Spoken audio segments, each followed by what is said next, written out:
Assalamualaikum warahmatullahi wabarakatuh. Perkenalkan, nama saya Hendra Firmansyah, jurusan Agribisnis, Fakultas Pertanian, Universitas Riau. Nah, pada kesempatan kali ini saya akan menjelaskan tentang geopolitik yang ada di Indonesia. Nah, untuk itu silakan tonton video ini sampai akhir agar kawan-kawan sekalian bisa dapat dipahami.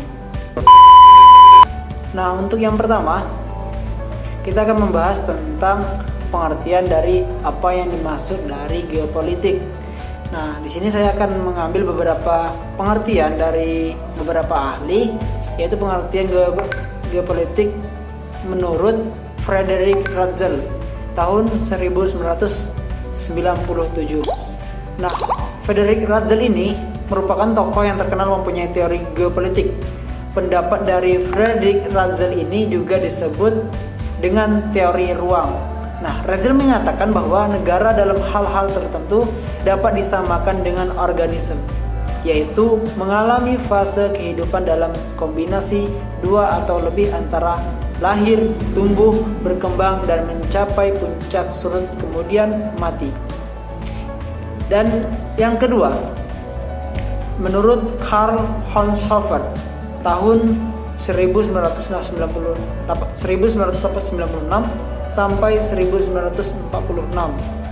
Nah, pendapat dari Karl ini yaitu geopolitik ini juga dikenal dengan teori expansionism.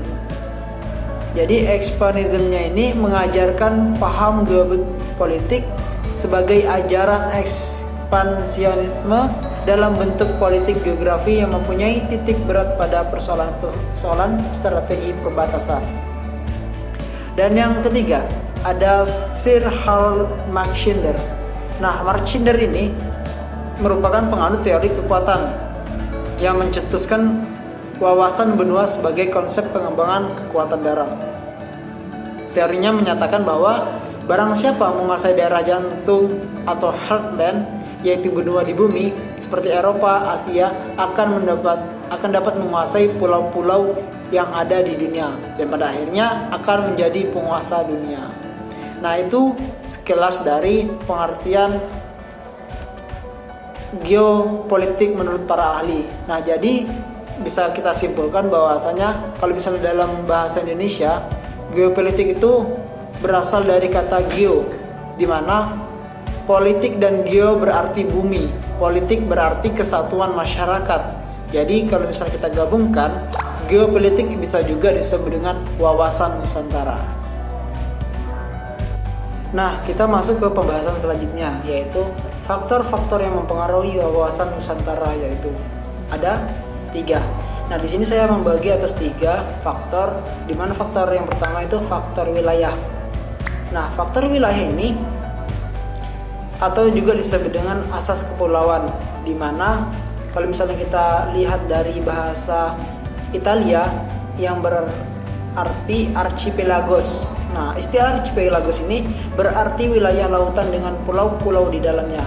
Nah, lahirnya asas archipelago ini mengandung pengertian bahwa pulau-pulau tersebut selalu dalam satu kesatuan yang utuh. Sementara unsur lautan antar pulau-pulau berfungsi sebagai unsur penghubung, bukan sebagai unsur pemisah. Jadi kalau misalnya Nusantara di Kepulauan Indonesia yang terletak antara benua Asia dan benua Australia, dan di antara Samudra Pasifik dan Samudra Indonesia, itu merupakan kepulauan yang menyatukan antara satu dengan yang lainnya. Ya, dari 17.508 jumlah kepulauan Indonesia, itu terbentang jarak dari utara ke selatan sekitar 188 km, sedangkan jarak barat ke timur sekira 5.110 km, dan luas wilayah Indonesia adalah 5.193.250 km persegi. Nah, itu untuk faktor yang pertama. Kemudian ada namanya yang kedua, faktor geopolitik atau geostrategi. Nah, kalau geopolitik ini yaitu pandangan bangsa Indonesia didasarkan pada nilai-nilai ketuhanan dan kemanusiaan yang luhur dengan jelas dan tegas tertuang di dalam pembukaan Undang-Undang Dasar 1945. Kalau misalnya geostrategi, yaitu upaya bagaimana mencapai tujuan atau sasaran yang ditetapkan sesuai dengan keinginan politik. Dalam melaksanakan geostrategi, bangsa Indonesia ada beberapa hal untuk melaksanakannya. Yang pertama, geografi, demografi, ideologi, politik, ekonomi, sosial, budaya, dan pertahanan maupun keamanan. Dan faktor yang ketiga ini yaitu perkembangan wilayah Indonesia dan dasar hukumnya. Jadi perkembangan wilayah Indonesia ini sejak tanggal 17 Agustus 1945 sampai 13 Desember 1957, wilayah Indonesia ketika merdeka meliputi wilayah bekas Hindia Belanda berdasarkan ketentuan dalam Territoriale en Maritime Kringen Ordinati atau ZEE. Nah, itu untuk beberapa faktor yang mempengaruhi wawasan Nusantara. Kita lanjut, yaitu tentang sejarah lahirnya konsep geopolitik. Nah, jadi dulu sebelum abad ke-29, sebelum abad 19, pandangan geopolitik terhadap dunia hanya berkisar pada lingkungan negara dan negara tetangga di sekitarnya. Para ahli belum memahami geografi bumi secara menyeluruh. Hal ini terjadi karena pengetahuan manusia tentang bumi belum lengkap. Alat transportasi dan komunikasi sangat minim, terutama kemampuan jelajahnya. Nah, guru besar geografi di Universitas London memberikan pandangan dalam teori geopolitiknya, yaitu bahwa benteng yang paling kuat di dunia terletak di wilayah Asia. Perkembangan sejarah dunia pada dasarnya diwarnai oleh konflik antara kekuatan darat dan kekuatan lautan. Nah, kita lanjut lagi tentang wawasan Nusantara. Nah, wawasan Nusantara sebagai geopolitik Indonesia. Konsep dasar wawasan Nusantara pemerintah dan rakyat memerlukan konsepsi berupa wawasan nasional untuk menyelenggarakan kehidupannya. Nah, oleh karena itu, wawasan ini harus mampu memberi inspirasi pada suatu bangsa dalam menghadapi berbagai hambatan dan tantangan yang ditimbulkan oleh lingkungan strategi dalam mengejar kerjaannya. Nah, itu untuk wawasan Nusantara. Kita bahas yang selanjutnya tentang konsep geopolitik. Nah, konsep geopolitik ini terbagi atas 6, dikelompokkan. Yang pertama, konsep persatuan dan kesatuan.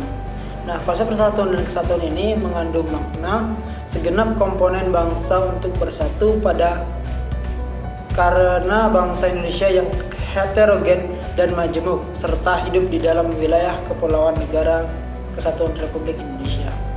Konsep yang kedua yaitu Bhinneka Tunggal Ika, mengajak segenap komponen bangsa bahwa keanekaragaman suku, etnis, agama, spesifikasi daerah adalah realita yang harus didayagunakan untuk memajukan bangsa dan negara.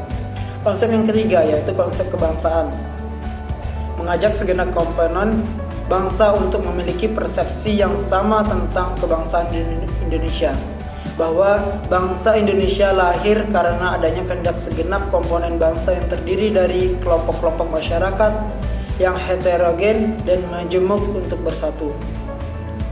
Konsep yang keempat yaitu negara kebangsaan, mengunggah kesadaran segenap komponen bangsa untuk memiliki persepsi yang sama tentang konsep kebangsaan, mengedepankan prinsip kesatuan wilayah. Yang kelima, konsep negara kepulauan, mengajak segenap komponen bangsa untuk memiliki persepsi yang sama tentang negara kepulauan, yaitu sebagai kawasan laut yang ditaburi pulau-pulau. Untuk itu, wilayah laut harus dipandang sebagai media pemersatu bangsa.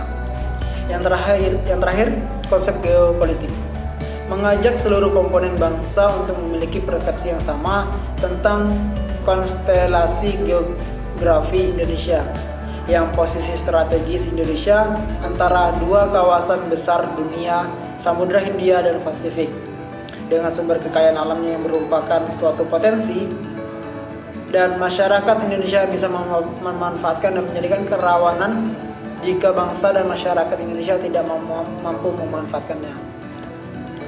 Nah, kita lanjut masuk kepada latar belakang wawasan Nusantara. Latar belakang ini ada beberapa. Yang pertama, falsafah Pancasila, di mana nilai-nilai pada Pancasila memiliki dasar pengembangan wawasan nasional. Nilai-nilai itu yaitu seperti hak asasi manusia, kepentingan umum, dan untuk pengambilan keputusan. Selanjutnya yaitu aspek kewilayahan Nusantara. Nah, pengaruh geografi adalah fenomena yang dapat diperhitungkan, sebab Indonesia memiliki kekayaan suku bangsa dan sumber daya alam yang luar biasa. Aspek sosial dan budaya. Indonesia memiliki ratusan suku budaya yang memiliki adat istiadat tersendiri, kepercayaan dan agama yang berbeda-beda, sehingga kehidupan nasional yang berhubungan dengan interaksi antar golongan mengandung potensi konflik. Aspek kesejarahan,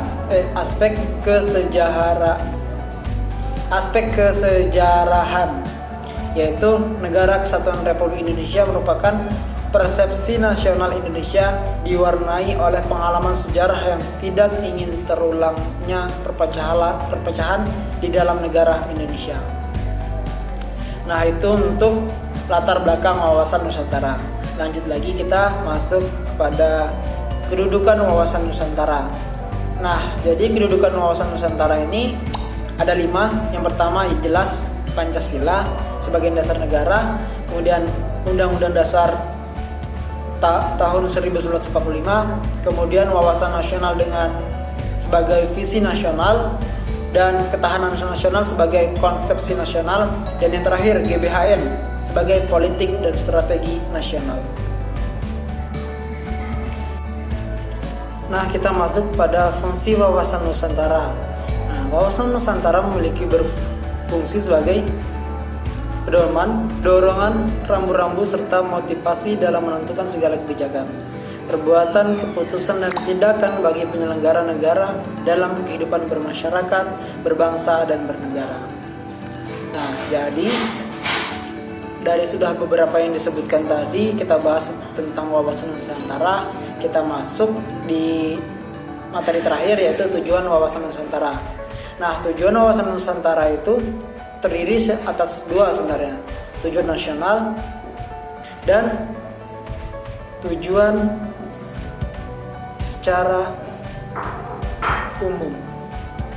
Ya, tujuan nasional dapat dilihat dalam pembukaan Undang-Undang Dasar 1945. Dijelaskan bahwa tujuan kemerdekaan Indonesia adalah untuk melindungi segala bangsa Indonesia dan seluruh tumpah darah Indonesia, dan untuk mewujudkan kesejahteraan umum, mencerdaskan kehidupan bangsa, dan berpartisipasi dalam melaksanakan ketertiban dunia yang berdasarkan kemerdekaan, perdamaian abadi, dan keadilan sosial. Nah, tujuannya adalah untuk membawa kesatuan ke dalam semua aspek dari kedua kehidupan alam dan sosial.